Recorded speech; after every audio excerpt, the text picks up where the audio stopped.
आज दोन आरोपींना हजर केलं होतं. मी ऍडव्होकेट शिवम निंबाळकर मी मूळ फिर्यादी कडनं हजर झालो आहे.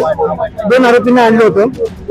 जे आरोपी नंबर 1 त्याचे सासरे म्हणजे मैकाचे सासरे आणि दीर यांना हजर केलं होतं. 5 दिवसाची पोलीस कस्टडी दिली आहे 28 तारखेपर्यंत. कुठली कारण काय कारण सांगितलं? रिमांडची कारण अशी आहे की आज पहिल्याच पीसी होतं त्यांचं, तर तपास करणं त्यांच्याकडनं बाकी आहे. काही मुद्देमाल जप्त करणं बाकी आहे.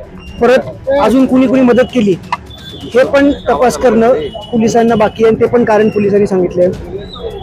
अजून त्याच्यामध्ये कोण अजून आरोपी निष्पन्न होतील का त्याचा पण तपास करायचा आहे. त्याच्यासाठी पण कारण पोलिसांनी मागितली आहेत.